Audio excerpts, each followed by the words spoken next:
안녕하십니까. 정치 시사 프로그램 중에서 이 프로가 가장 깊숙이 가장 적나라하게 진행한다, 뭐 그런 평가를 듣고 있습니다. 박진영의 마키아벨리 시작하겠습니다. 오늘도 정통 보수 우파 평론가 장성철 소장님 나오셨습니다. 안녕하세요, 장성철입니다. 제가 진짜 보수파 패널 이렇게 얘기를 했더니요, 몇몇 분들이 이걸 좀 압축을 해가지고 진보 패널이다 그렇게 얘기하더라고요. 찐 보수? 네, 진짜 보수파 패널. 네. 그래서 전 진보 패널이다 그렇게 네. 말씀드릴게요. 네. 근데 우리 박진영 교수님 사회 보는 실력이 나날이 일치월장하셔가지고 네. 아주 이제 편안해졌습니다. 저는 사실은 컨셉이 사회를 잘 못 보는 사회자가 제 컨셉입니다. 우리 장성철 소장님은 진심으로 윤석열 대통령을 아끼고 존경하십니까? 저는 윤석열 대통령을 찍었습니다. 정권 교체를 위해서. 지금도 응원하고 있습니다. 6개월밖에 안 됐잖아요. 아, 진짜 속마음이 그럴까요? 우리 진짜 속마음 그래요. 응원해야죠. 거짓말 탐지기 한번 갖다 놓고 방송할까요? 아니요, 그건 하지 말고요. 대통령이 잘 돼야 나라가 잘 되고 그건 맞는 국민이 이야기예요. 편안해진다. 그래서 맞는 자꾸 이야기예요. 대통령만 못한다고 너무 그렇게 하지 마세요. 저는 요즘 극단적으로 이런 생각도 해요. 꼭 민주당이 집권 안 해도 되니까 유승민 대통령이나 차라리 홍준표 대통령 했으면 좋겠다 이런 생각도 해요. 두 분이 대통령 하면 또 저도 그분들이랑 같이 또 열심히 일할 생각 있으십니까? 열심히 일하고, 아니 한국에서 말고 외국에서 열심히 일하고. 아, 네. 이 말씀은 무슨 이야기인가 하면요. 대통령이 되면은 외국에 이제 총영사 자리라든가 대사 자리도 많이 나온다. 이런 뜻입니다. 우리 장성철 소장님이 제 꿈입니다. 정치 외교학과 졸업을 하셨고요. 실제로 이론에도 해박하십니다. 아니에요? 안 해볼게요. 우리 저기 마키아벨리가 외교관인 건 알고 계시죠? 그렇죠. 네. 한 뭐 30년도 더 지났습니다만 이제 국제정치 배웠던 것 중에 좀 기억나는 거 있습니까? 전 베스트 팔렌 조약, 뭐 베스트 현상 팔렌 유지 조약. 정책. 당시 아. 유럽에서 네네. 상당히 이제 현상을 유지하는 것이 자국의 이익을 극대화하는 것이다라고 해서 그때 베스트 팔렌 조약 1차 대전인가 2차 대전 1차 대전까지 유효하죠. 네. 세력 균형 이론. 네. 그래가지고 그래가지고 밸런스 오브 파워. 그때 좀 그 국제 정세가 좀 안정화됐던 그 시기에 조약이 이번에 G20 정상회담 가서 보니까 미국과 중국이 거의 서로 이제 감정적인 대립하지 않고 현상 유지하자. 그렇죠. 그거 같아요. 네네. 그래서 참 우리가 뭐 예를 들면 그때 19세기, 20세기 초죠. 네네. 19세기 말 20세기 초에 맺었던 조약들이 네. 참 21세기에도 유지가 되는구나. 유효성이 있구나. 그런 생각이 들더라고요. 저는 금방 말씀하신 이 현상 유지책이라는 게 한반도 문제에도 직결된다고 보는데요. 한반도 문제에서 진보 정권이든 보수 정권이든 북한에 대한 급진적인 희망을 품는 것 자체는 국제 정세하고 조금 어긋날 수 있어요. 아니 근데 저는 그냥 대한민국 국민으로서 하이 북한 빨리 망가지고 무너져가지고 그 그냥 과정에서요. 통일됐으면 그 좋겠어. 과정에서 혼란은. 혼란이니까 저는 제가 그냥 평론가라든지 아니면은 정책을 전공했던 사람으로서는 그 부분을 세세하게 따져보겠는데, 저 김정은 밑에서 신음하고 있는 북한 주민들 빨리 구원하기 위해서 김정인 죽어버렸으면 좋겠고, 뭐 예를 들면 북한 지도 붕괴됐으면 좋겠어. 그래서 일단 남북 통일하자. 이게 간단한 생각인데 그러기에는 너무나 많은 위험이 도사리고 내외적인 위협이 많잖아요. 실제로 미국이라는 나라의 능력이 중국은 제외하고 나머지 국가들의 흔히 하는 수뇌부, 네. 수뇌부를 제어할 수 있는 참수작전이라는 거, 이런 네. 것들을 실행할 수 있는 능력이 된답니다. 있죠. 그런데 미국이 그것보다 더 두려워하는 것은 뭐냐면은 이 전체주의 국가가 1인 독재라든가 여기에서 관리되지 않는 상황. 맞아요. 정확하게. 적대적인 국가보다 테러리스트를 더 두려워한다고 하더라고요. 그렇죠. 만약에 김정은을 참수했어요. 네네. 그랬을 때 북한에 있는 핵무기가 군부들에 의해서 막 네. 흩어지는 상황들. 그러면 그거는 한반도 상황을 통제할 수가 없을 거예요. 지금은 어쨌든 북한과 중국과 러시아, 한국, 일본, 미국, 그다음에 유럽연합 이런 세력 균형이 지금 첨예하게 대립하고 있잖아요. 그렇죠. 네. 근데 그것이 깨져버리는 상황적 변경이 오면은 아마 통제가 안 돼서 정말 핵 전쟁이 일어날 수도 있을 것 같아요. 그게 이제 현상유지책이죠. 그렇죠. 현상유지책이죠. 근데 국내 정치에 들어와서도 비슷한 것 같지 않아요? 어떤 면에서요? 민주당과 국민의힘 내부의 네. 기득권의 현상유지책은 작동되고 있다. 아니, 서로 욕하면서 지금 네. 자신들의 기득권을 공고해 나가는 측면이 있어요. 네. 그러니까 국민의힘 쪽에서 민주당을 막 자극하고 민주당에서 국민의힘 자극하고 저급한 용어로 공격을 하면 지지층들은 확고해지잖아요. 네. 35% 내외의 확고한 지지층들은 잘한다 박수 막 이러잖아요. 지금 그것만 보고 정치하는 거 아니냐라는 생각이 이제 다수의 좀 이 합리적이고 중도적인 국민들은 정치 혐오에 빠져들게 되죠. 빠져들죠. 네. 그러니까 그분들이 혐오에 빠져들면은 지지층 결집을 통해서 자신들이 기득권을 유지하려고 하는 양당 기득권 세력들의 그 의도는 더 달성되기 쉽죠. 왜냐면 그렇죠. 중도층이 투표를 안 해버리면은 음. 야 우리 사람들 빨리 대거 나가서 투표하자. 우리 사람들만 그 사람들 입맛에 맞는 얘기만 하자. 그럴 거 아니에요. 그렇죠. 그것이 저는 강선우 의원의 발언이고 장경태 의원의 발언이다라는 좀 생각이 들어요. 정진석 거기다가 비대위원장 발언이기도 해요. 정진석 비대위원장도 그렇고 김기현 네. 그 전 원내대표도 장경태 의원한테 인간 같지 않고 동물 같다 막 그런 얘기를 하고 그 장경태 의원 같은 경우도 아유 솔직히 그래도 나라의 영부인인데 대통령 부위 배우자한테 포르노라는 그런 단어를 쓰는 거는 언어적인 사전적인 의미는 다를 수 있지만 좀 부적절한 거 아니냐. 그래서 너무 씁쓸해요. 그 실제로 보면 이런 것 같아요. 양당이 국회의원들만의 의사가 반영되는 원내 정당이 되어서 그런 것 같아요. 그래요, 맞아요. 예를 들면 이런 거잖아요. 국민의힘에 지금 한 110석 정도 되잖아요. 115석. 115석 의원들이 중요하지 200명까지는 안 되겠다. 나무 한 110명 정도 되는 120명 가까이 되는 원외 지역위원장들에 대해서는 전혀 배려 없는 거죠. 없죠. 예. 없어요. 그 사람들은 예를 들면 중도표도 받아와야 되고 흔히 하는 스윙보트도 데리고 와야 되는데 그런 거 생각하지 않는 거죠.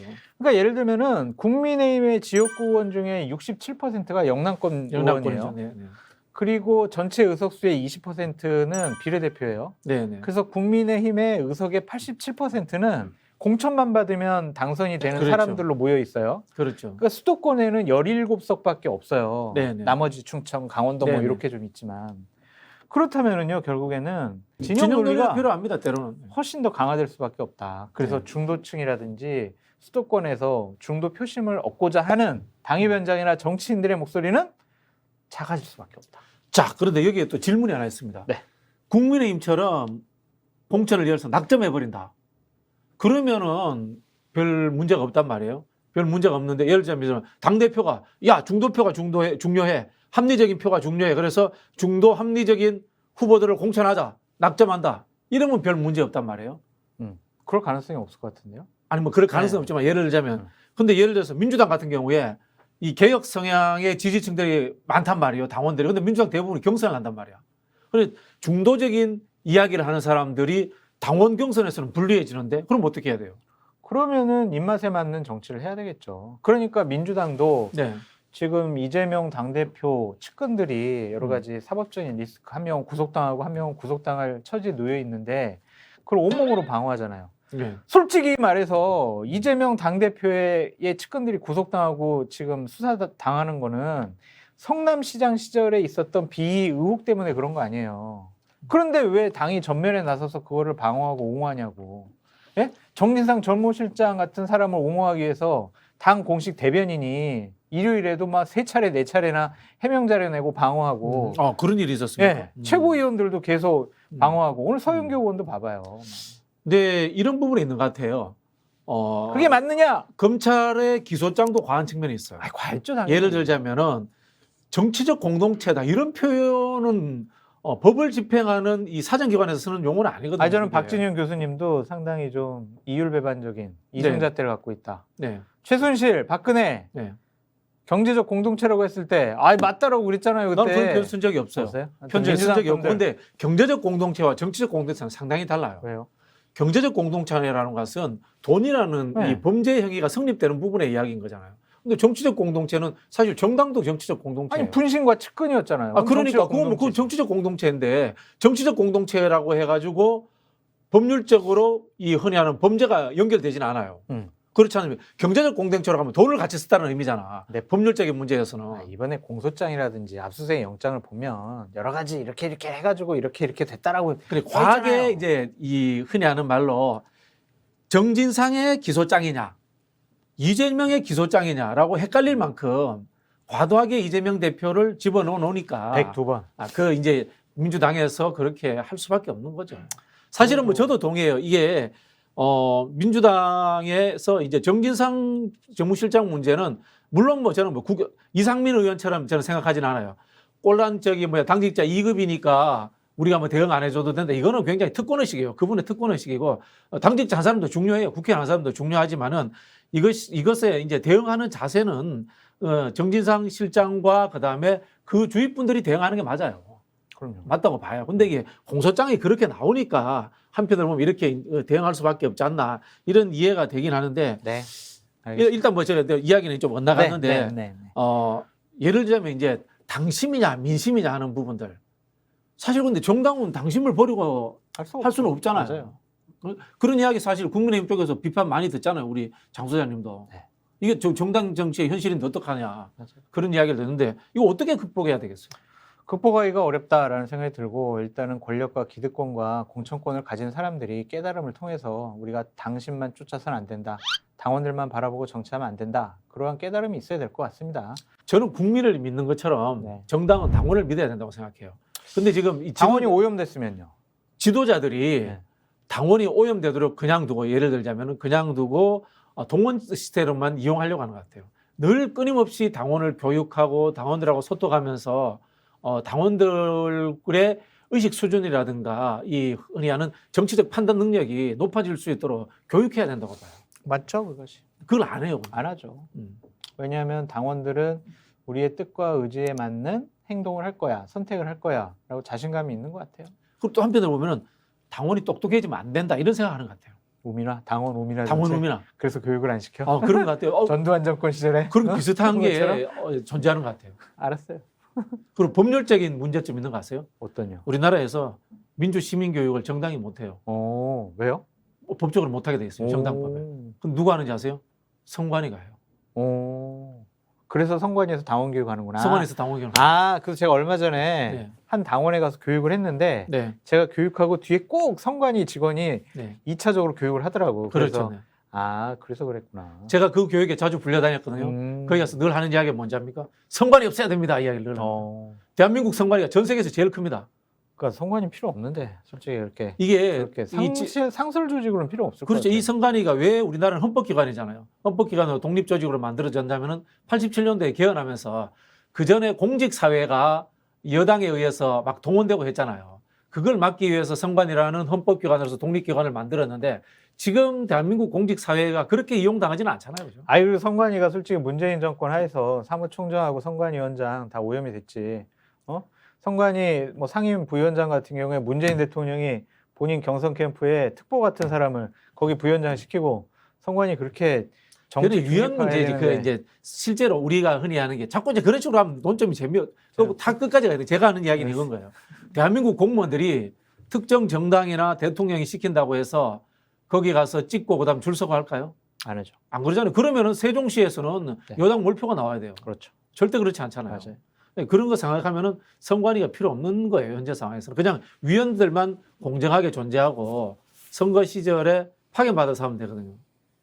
모르신 말이에요. 제가 프랑스 선관위 가가지고 선관위원장을 만났어요. 어떻게 만났는지 아세요? 어떻게요? 그냥 문 똑똑 두드리면 선관위원장이 나와. 직원이 15명이야. 선관위원장이 그냥 나와요. 어디서 오셨습니까? I'm from Korea. 왜 하냐 그래서 선관위 구경해 보고 싶어서 왔다. 그래서 선관위원장 만났어요.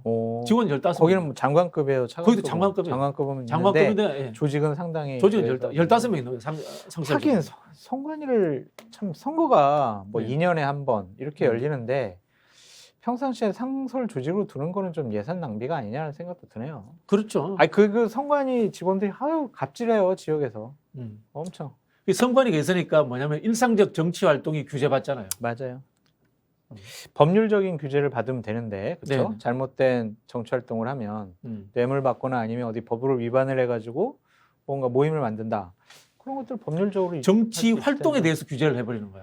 이거 사실은 헌법에 있는 정치 활동의 자유에 침해될 수 있습니다. 맞습니다. 네.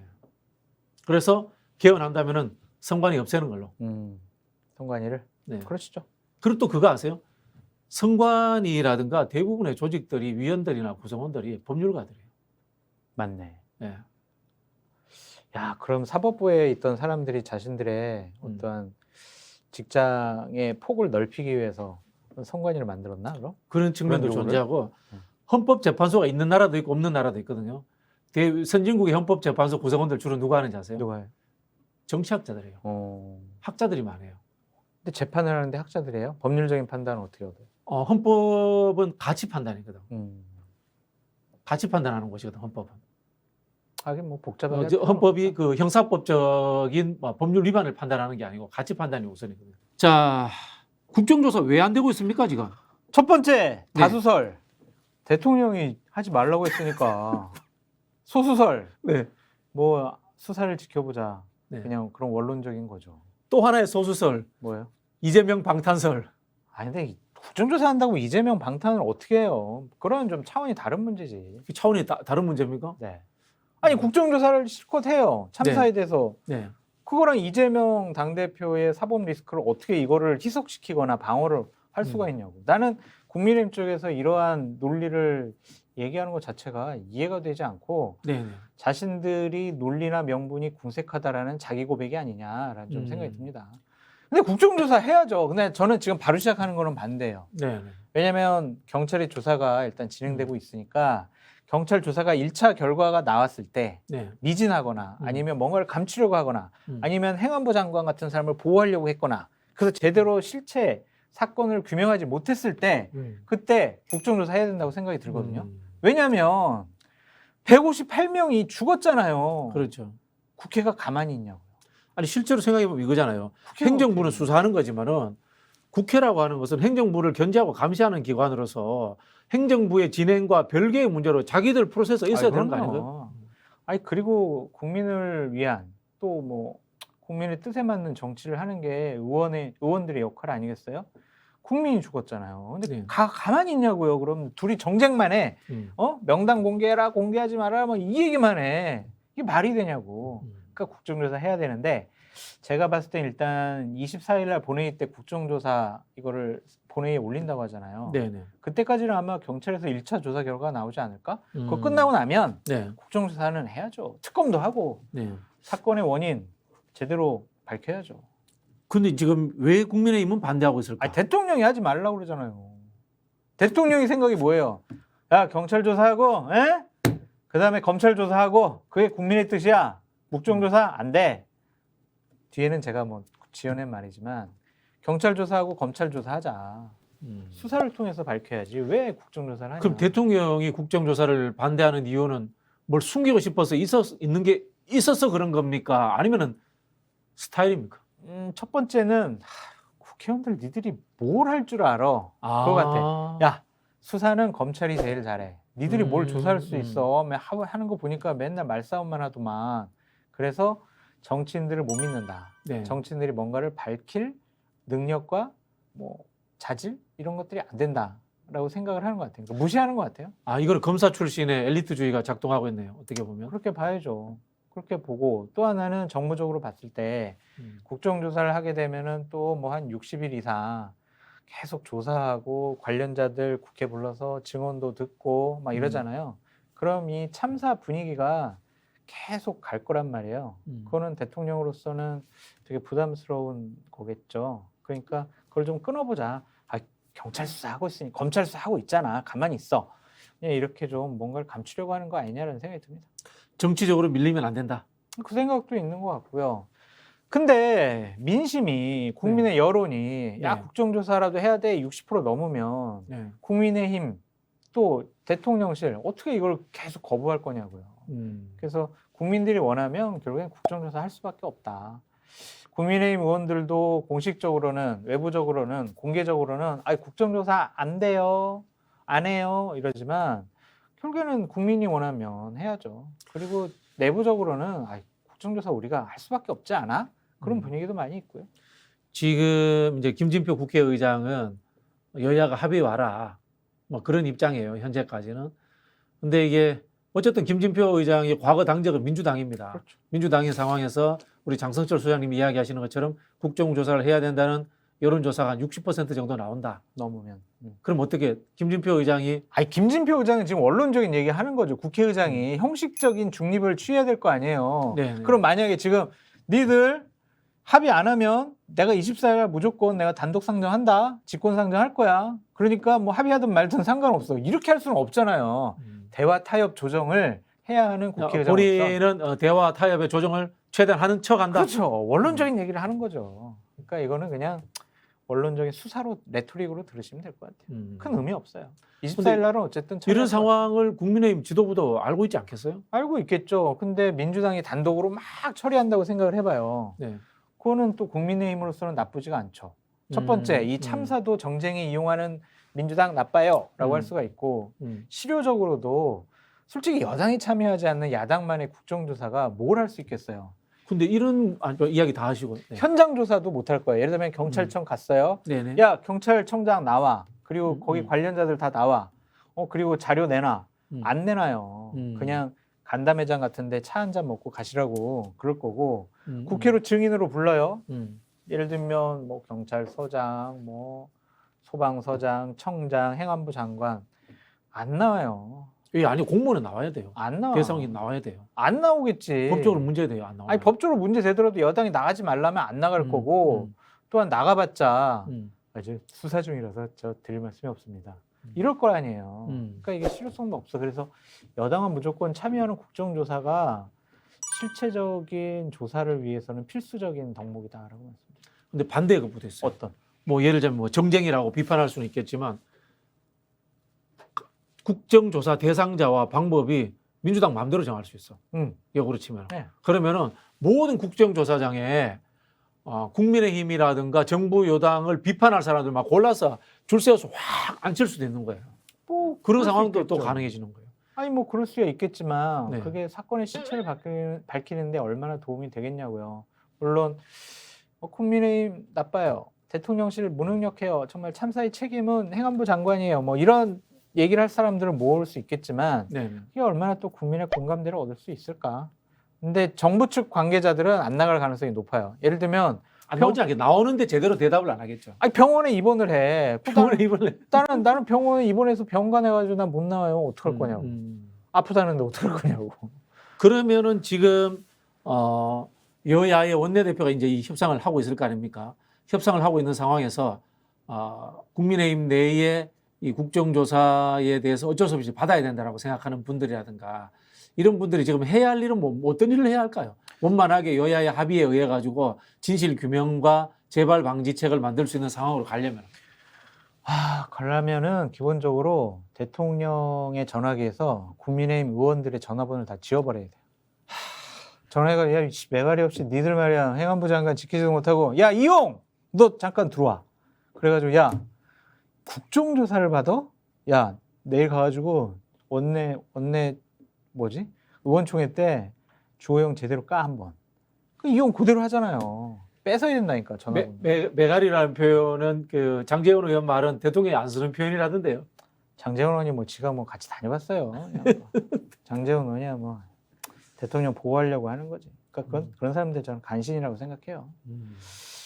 국민의힘이라는 집권 여당은요. 대통령실과 대통령만 바라보면 안 된다니까요. 국민을 바라봐야 돼요. 국민이 국정조사를 원하면 해야죠. 대통령이 국정조사 하지 말라고 그래도 국민이 원하면 해야 될 거 아니에요. 자꾸 저렇게 국민의 뜻과 민심에 어긋나는 행동을 하고 권력만 바라보는 그런 모습을 계속 보이잖아요. 2024년 총선 때 심판받아요. 장제원 의원이야 부산이라서 아유 나는 뭐든지 상관없어. 그러겠지만 수도권에 있는 사람들은 어떡하냐고요. 심판받아도 뭐 자기들만 살아나면 된다 이렇게 생각하겠죠. 당은 망해도 그렇게 생각할 수 있죠. 개인만 살아나면 된다 뭐 이런 생각할 수도 있다는 생각이 들고 국민의힘 보면 그런 생각이 들어요. 우리 정치가 참 발전하지 않는구나. 민주당도 같이 넣어요. 국민의힘 뭐 같이 넣어줄게. 같이 넣어줘요. 그게 그 이유 중에 하나가 뭔가 하면은 초선이 다선들보다 못해요.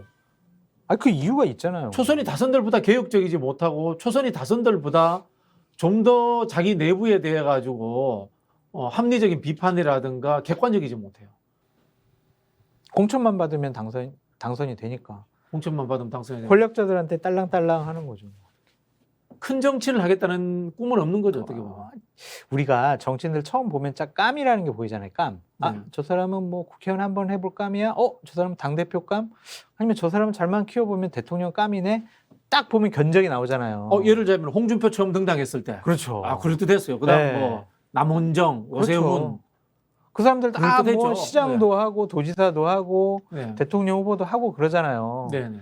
그런데 지금 현재 국민의힘이나 민주당도 마찬가지야. 민주당도 사실 초선 초선을 의원들 중에서 눈에 띄는 사람 쟤네들은 없죠. 좀 지도자 까미네라고 생각할 사람이 없어요. 음. 그러니까 이게 그 지역 정치 한계가 아니냐는 생각이 들어요.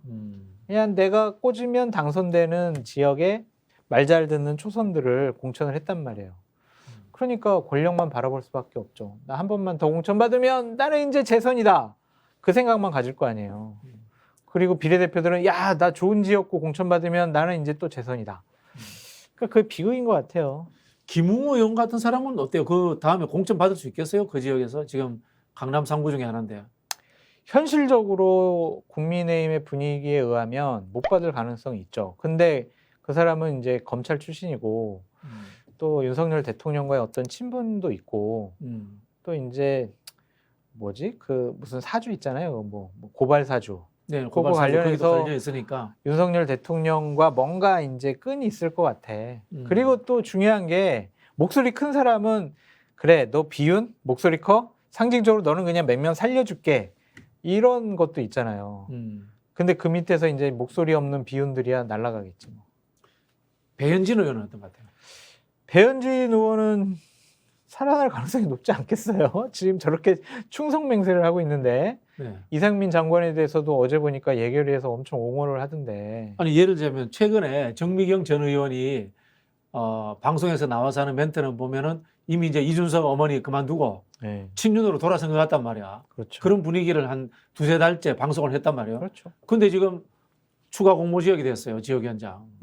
그야 뭐 공모해가지고 주면 되잖아요. 뭐. 공모해가지고 준다. 네. 당원 당규에 맞는 그러한 뭐 결정을 하면 되지 않아요? 전 최고위원이기도 하고. 네. 음, 줄 것 같은데? 뭐 딸랑딸랑 거리잖아요. 딸랑딸랑 하니까. 김재훈 의원도 요즘에 엄청 간신처럼 딸랑딸랑 하고. 김재훈 있고. 의원? 네. 김재훈 의원 뭐 자리 하나 받기로 했다는 것 같은데? 자리 하나 봤는데요. 네. 어. 그래가지고 이제 충성맹세를 더 강하게 하고 있더라고요. 아, 그분 진짜 속도 좋아. 아니 생각해보면 난 진짜 이해가 안 되는 게 MBC 비행기 전용기 안 태워준다니까 속 시원하다 막 이런 얘기를 하고. 아니 그분은 옛날에 윤석열 대통령한테 수사받은 사람이잖아요. 아 정무수석 했을 그렇지, 때 예, 그때 정무수석 건으로. 그때 저기 했었을 거예요 아마. 그때가 공천 개입 예, 거 예, 관련해서 했을 거예요.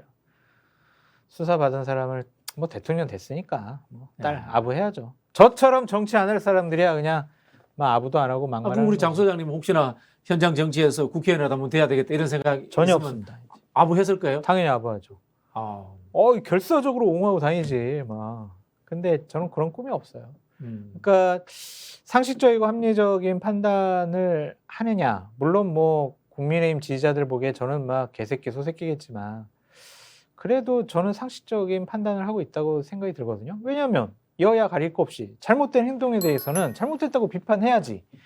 우리 진영이 잘못했다고 아유 잘못 안 했어라고 하면은 그거는 평론가로서 자격이 없다고 생각이 들어요. 알겠습니다. 네. 저도 입장을 정리해야 될 것 같네요. 아니 출마하지 마요. 하지 마. 하지 마. 참네.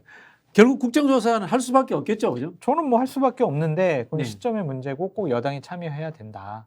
그래서 주호영 원내대표도 협상의 끈은 놓치지 말아라.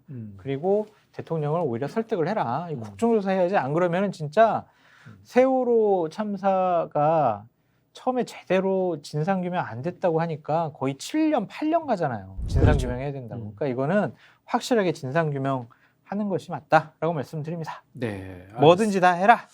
자, 이 상황에서 국무총리, 행안부 장관, 서울시장, 용산구청장 참사와 관련해서 누구도 이제 책임지는 모습이 부족하다. 뭐 이런 이야기를 하고 있습니다. 대통령도 이제 해외 순방 갈 때도 어깨를 툭툭 치고 올 때도 악수하면서 고생했어.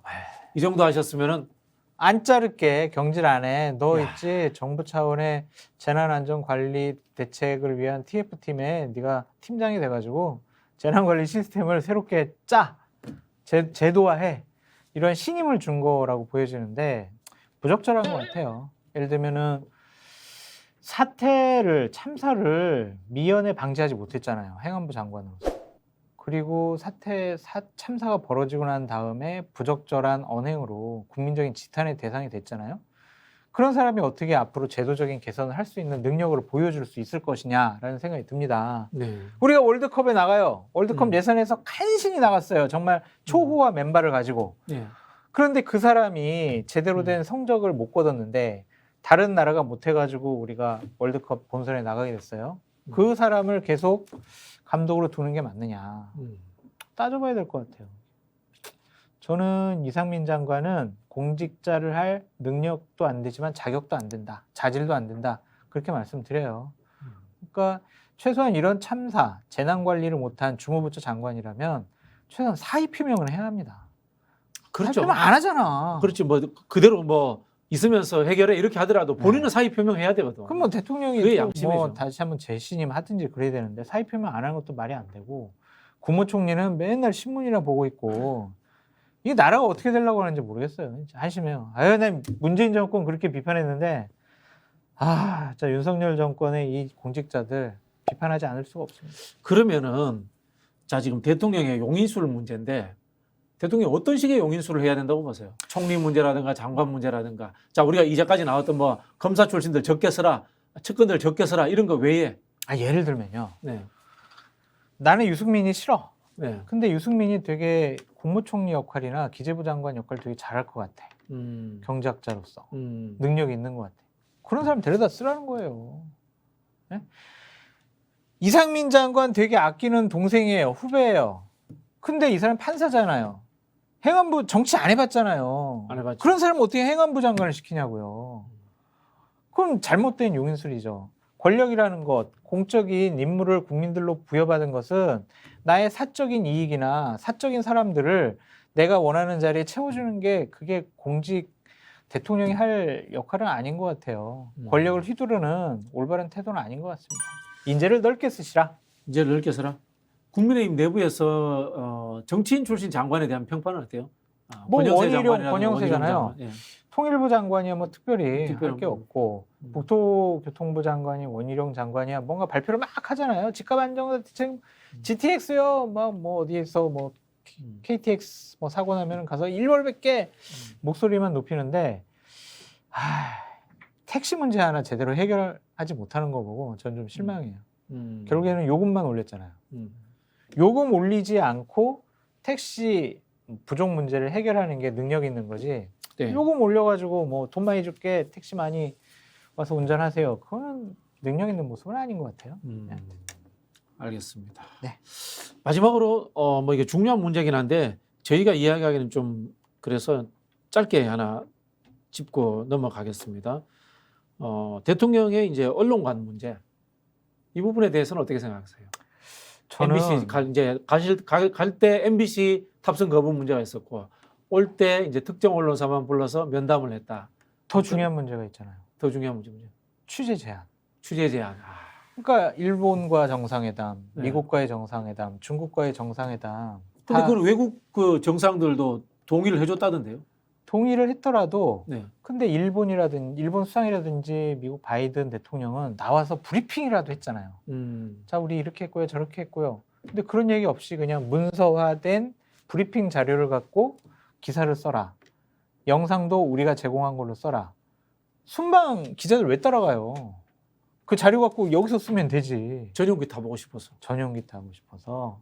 뭐 그것도 하나의 큰 뭐 추억은 될 수 있겠지만 국민들이 알고 싶어하는 건 이거잖아요. 공식적으로 서로 주고받는 말 외에 네. 대통령과 예를 들면 바이든의 어떤 친밀도는 어떤가, 서로 몸짓, 눈짓 아니면 뒤에서 나눴던 얘기들, 그 회담에 임하는 대통령의 기본적인 날 생각들, 그냥 준비한 원고 읽는 것이 아니라 백풀 듣고 싶은 거잖아요. 쉽게 그렇죠. 말하면. 네. 그런 걸 다 없앴단 말이에요. 음. 그렇다면 이것은 보도 통제를 하겠다는 것으로 보여져요. 그건 대단히 후진적인 언론관을 갖고 있다라고 비판하지 않을 수가 없습니다. 근데 또 도어 스태핑을 하셔.